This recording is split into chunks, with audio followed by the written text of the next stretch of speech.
It's like they had eyes like insects, which are, insects have these what we call multifaceted eyes. Many small eyes composed one large eye. Trilobites have eyes like that. They're extremely complex. They are the most complex eyes are found. And they're suddenly there in the Cambrian. There's no slow, gradual evolution documented in fossil record of eyes. Complex organs are found, as complex organs as we have are found in the Cambrian. And it's so that's really an anomaly in the fossil record from the point of view of the theory of evolution. Also humans? No, there you have to. Drusha Karma in his Forbidden Archaeology has two cases where there is some evidence of some intelligent activity or like some archaeological finding going back before the Cambrian. So, but in general, there's not mammals. Mammal? Have you? There's no mammals. They even thought there was no fish, but they have in the last decade they found a couple of instances actually of fish going back into the Cambrian. But there were all kinds of strange animals in the Cambrian. Even what is called hallucigenia, because that's a Latin word. They gave the Latin word hallucigenia because that's what it looks like. It just looks like a hallucination. That someone under influence of some kind of hallucinogenic drug made a drawing of that animal. Actually, they find fossils of this really bizarre animal. So there's all kinds of strange animals in the Cambrian. But the point is, they are as complex as animals found today. And the basic body plans, which we have, body plan is like, again, the vertebrates, we have one body plan. We have the spinal cord, and we have, for example, we have a skeleton on which soft tissue is kind of hanging on the skeleton. So you have an internal skeleton, and then you have a soft tissue, external soft tissue. But there are other beings who have they have the skeleton on the outside and the soft tissue inside, like insects and trilobites and lobsters. They're called arthropods. And actually their body plan is completely different from our body plan. It's not, but these body plans both appear in the Cambrian. They appear both there. And they are actually, the differences between these different body plans is much greater differences than we find in the differences within one body plan. Like all vertebrates, we may look very different, but we actually very similar compared to us and insects, for example, who have a completely different body plan. But the body plans appear in the Cambrian. And later on, no new body plans appear. That's also striking. They all appear there at that time within a very, they're down to something like 6 to 9 million years period, which is like the second in geological time. It's just, they're there, bang. That's really a mystery. And that's why, and that, has nothing to do with Darwin's predictions of what the fossil evidence should be like. So, Cambrian explosion is, in the fossil record, out of many anomalies, that is the greatest anomaly in terms of evolution. So what do they do about that? They speak about something else. Generally don't mention it. They try not to mention it. I had a debate once with a professor zoologist. She's actually the director of Copenhagen's Museum of Natural History. So I had a debate with her, and she very confidently just, she first presented her presentation, this quote I had by Darwin, that he said that there's probably the greatest objection to my theory. But then she went on and said, but now we have proved actually, we have found all the fossils Darwin was looking for. And now we know that actually the fossils they prove his theory. And then she gave some very weak evidence. She gave something about a few whale discoveries and like that. But she did not mention anything at all about this, ubiquitous absence of fossil intermediate forms. Nothing about how actually fossils don't change. Nothing about the Cambrian explosion. This is really strange because it is the most striking event in the fossil record at all. It's the Cambrian explosion. Didn't mention it at all. What did you say? I had a different presentation. I didn't get into fossils at all, so I didn't concentrate that. In these panel debates, you don't always have time to get into real detailed arguments and like that. And I wanted to look at not fossils, but at biochemistry, molecular evidence, and like that, because that's such a strong evidence for intelligent design. So it was just how I had my presentation. I defeated her in other ways. I think Komogo was there. You remember that? Little Balor. She was defeated, wasn't she? Do you remember? Don't remember? At one point I caught her saying completely wild, accurate, and something that was flatly false. And she insisted and said, that's not be true. And then finally she said, oh yeah, you're right. She had to admit it in front of the audience. You should have recorded that. I think Komogo recorded it. I'm not sure. But these films have been seen by many. Yeah. So, anyway, so much about the fossil record. Actually, so when you hear again, like someone saying that, like this first statement, that the fossil record provides extensive evidence for evolution, you have to, again, don't just take it on face value. It's demand evidence. And you want to discuss Cambrian explosion, lack of intermediate fossils, the unchanging nature of all the fossils through the up through the fossil layers and so on. And they try to avoid this. And there's much. I could get into more. If I were you, I wouldn't get into it with a professional paleontologist. You shouldn't get into a debate with him, because he has many things he will still give examples which seemingly documents gradual evolution, and you have to know how to counter that. They will talk about the evolution of the horses, they will talk about the evolution of birds from dinosaurs, they will talk about mammals evolving from reptiles as examples, and they will talk about humans evolving from apes as examples of gradual evolution documented in the fossil record. And actually they don't. And you can get into the details if you want, but you have to know in details the arguments in order to actually debate with someone like that. So much for the fossils. Here's another one, which you will often find as evidence presented in terms of evolution, that human and chimpanzees are 98% similar, and therefore we must come from a common ancestor, because we are so similar. We are, of course, this 98% similar. We can take it at face value, but also it can be contested.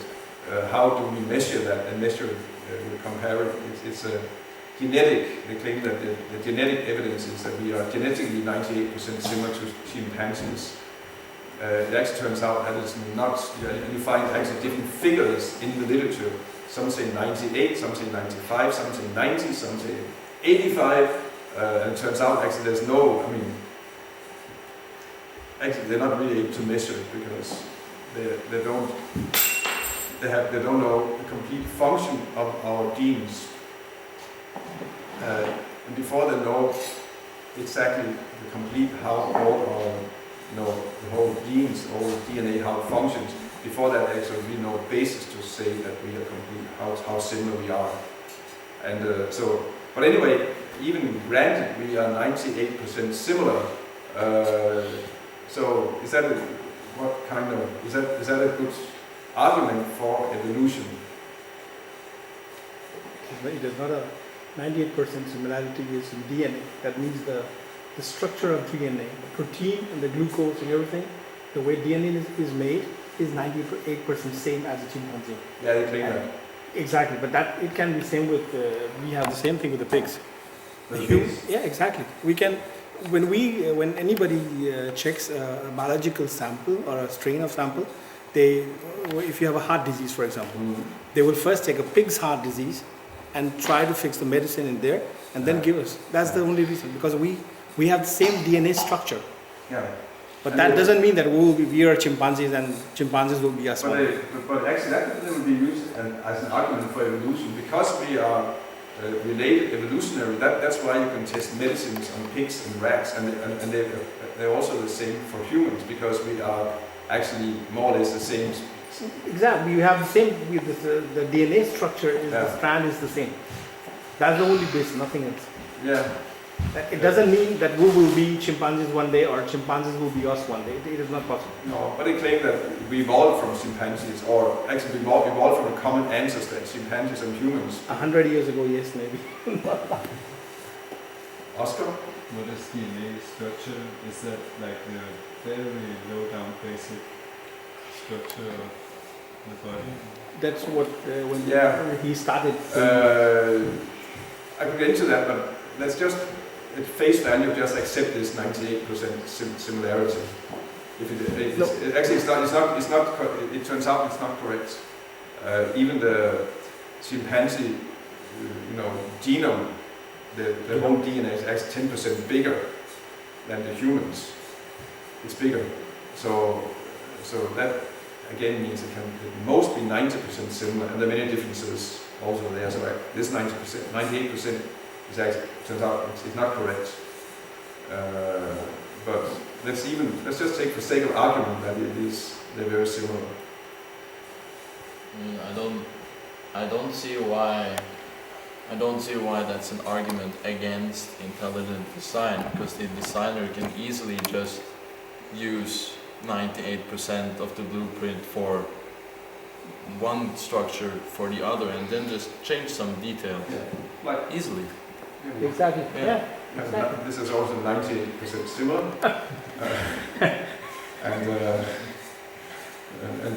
But they are designed and even created separately. They didn't arise by a gradual Darwinian process where one just a male car is with a female car and produces on their own a new car. They created. So actually, similarity does not prove evolution or common ancestry at all. If you design, it's obvious. Why are these cars similar? Because this is, in terms of design logic, this is the most rational way to design a car. 4 wheels, steering wheel, particular kind of engine like that. It's just the best design for that for a particular purpose. And so that's one thing. But you'll find that argument about similarity proving common ancestry is so common. You see the example that we must be because, for example, all mammals and birds and reptiles, we all have the same 5-fingered, 5 toes body plan, and that they call it homology, and they take it as this is due to common ancestry, due to evolution. How does that make sense? They assume. Yeah. That's another point, and we will actually see the. It is they assume it must be like. They don't really prove it. They assume it is like that. So they assume similarity is due to common ancestry, to common descent. But as we see, designers can easily, with cars, they are designed similar. And now there's another problem I'll get to also, that actually there are when you find it. This is something I mean, it's not new, but it's becoming more and more apparent. There are many similarities found, which definitely cannot be two common answers, but they're extremely similar. Here is an article from an excellent website called Evolution News. It's an intelligent design website.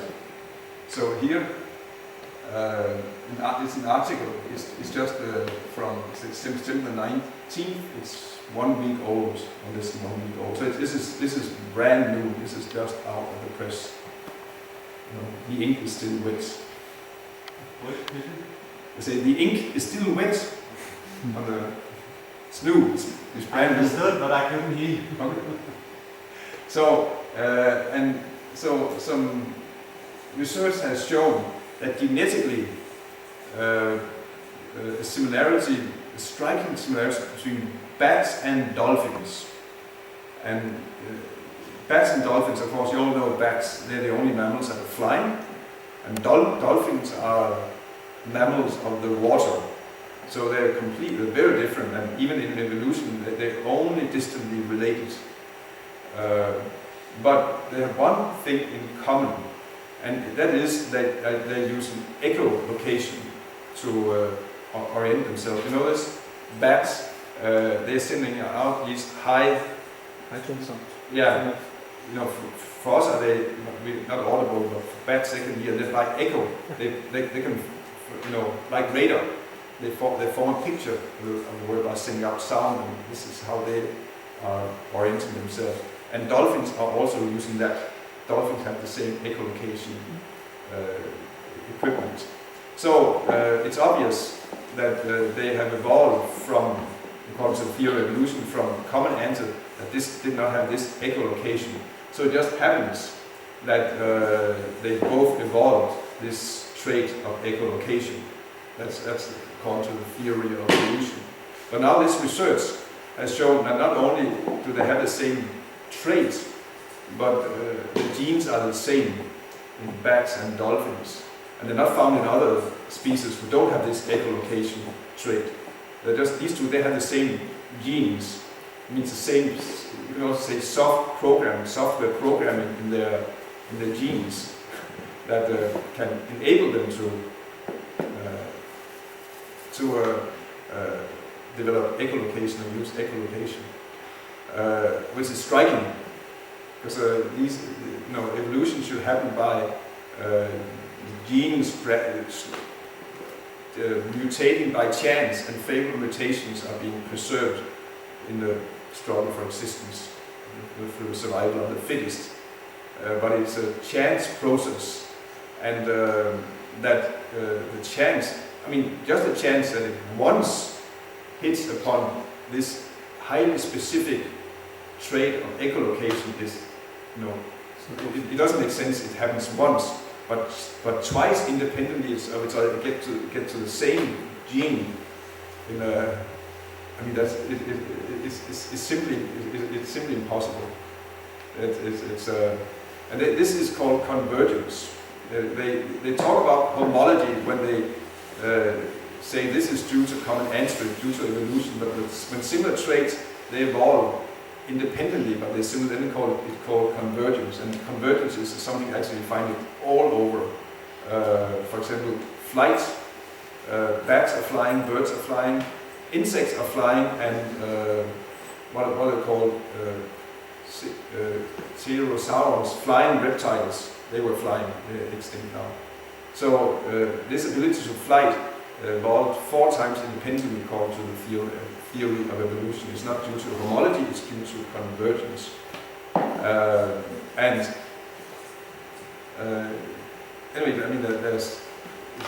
There are thousands of examples of what is convergence, and how do they? It turns out, how do they assess its convergence, and how do they conclude its homology? Well, it's actually if it fits into their theory. What is homology? Homology means that the same traits are there because of evolution. We are, like all mammals, have the same body plan with 5 fingers, 5 toes on our limbs, for example, because our common ancestor had that, and therefore that. So that's called homology. But more and more it's been discovered, and not only anatomically there is convergence, but now they're finding out, since they're really getting into studying genetics in these years, and they found convergence on the genetic level, such as here in bats and dolphins. So that's again, we can, okay, they say humans and chimpanzees 98% similar, but again, what does that show? Does that mean dolphins and bats are also 98% similar, or or similarity? What does that mean? It doesn't actually. It's not evidence of any kind of evolution, except if you assume evolution. But that's circular logic. You cannot prove evolution by assuming it is true in the first place. And all this similarity is actually, when we really get into arguing, looking at convergence, it is very strong evidence against evolution. It's like eyes, for example. Eyes, like our eyes, have seemingly evolved 9 times independently in different species that did not have eyes to begin with. For example, us as humans, or in general mammals and vertebrates, we have eyes, and also octopuses or squids have eyes like us, but same kind of eyes, 2 eyes. You can if you go down deep sea diving, you might suddenly find a guy, with many arms. He's looking at you with eyes. 8 arms and 2 legs. And 8 arms. But the thing is, the supposed common first or latest common ancestor between what is that's about the class. I've got the class. Between the octopus and us didn't have eyes, so the eyes have evolved independently, and not only twice. It's supposed to happen 9 times independently. So it starts becoming a little incredible, this story about evolution, when you talk about the word convergence, actually. So this whole when they bring that up, this argument that similarity proves evolution, it's a dangerous argument for them, because actually most similarity cannot be evolution. It simply cannot be. So how do they know what they use as evidence? The similarity used as evidence for evolution, that is, in the first place, they can only prove it because they think it is, they assume it is, and that's all. So, yeah. Okay, and so if you want to read this, you can do later. Then sometimes you meet the argument that anything can happen by chance if there's time enough, and there's been so much time, on planet Earth. So we have had billions and billions of years, and by that, anything can happen by chance. So we can discuss that. It's getting a little technical, but it's not impossibly technical. I'll look a little at what the chance, and what can happen by chance and what cannot happen by chance.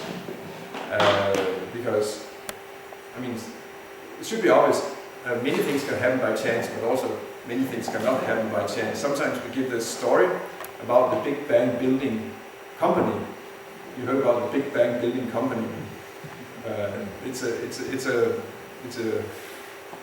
a building company that advertises. They're incredibly cheap. Also, they can build a house for a fraction of what other construction companies build their houses for. So, of course, it's very attractive. So you might, react on their advertisement and then explain, but how do they build so cheaply?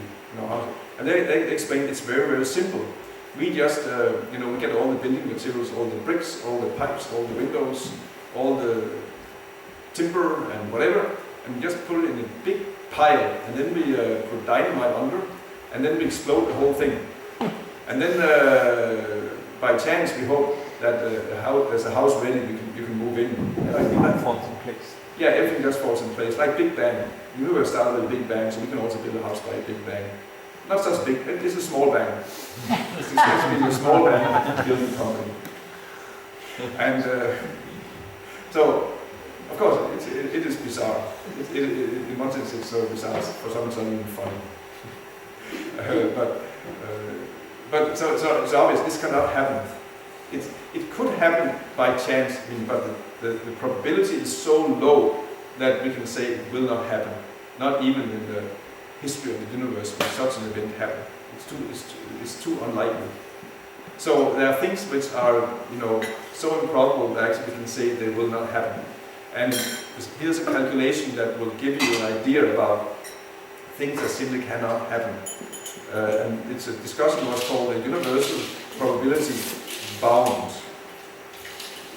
Bound means, of course, limits. So this is a calculation of, given the whole universe, the universe has a certain probability limits, and events with a probability lower than this probability limit simply will not happen. It will not happen. So we can calculate such a universal probability bound by factoring in the number of elementary particles in the universe, which are 10 with 80 zeros after, electrons, protons, neutrons, like that. And there can be a maximum of 10 with 45 zeros after number of events per second in a particle. That has something to do with speed of light passing over an atom. There's a simple limit to how fast things can happen. So if you have just one particle, there can only be 10 with 45 zeros after number of events in the second in the particle. And then we have that since the Big Bang, for 14.5 billion years ago, there have been 10 to the 18th seconds have passed into the Big Bang, which means that the maximum number of events that can ever happen in this universe ever is 10 to 100 and 147 zeros after. This is just by multiplying these three numbers. You get it simple, isn't it? Yeah. Simple. Yeah. We talk about it tomorrow. No, but it's simple. You just multiply these. This gives a number of theoretical maximum possible events ever happened in the universe. Which means that any event with a probability less than 10 to, and here we're a little generous, we give 3 zeros more. Yeah. 10 to the minus 150, in other words, if it has a probability that is 1 out of 10 with 150 zeros after, it's highly unlikely it will happen. The chances of happening. Yeah, okay. It's unlikely it will happen. Of course, someone here says specified events. You might that word is important to understand, because actually unlikely events happen all the time. That's not the point. You have, for example, you take something and like this, and just throw it, and the way it landed, precisely how it landed, if you reel it out with a microscope, analyze precisely, which atom it's touching and like that, that is a very improbable event.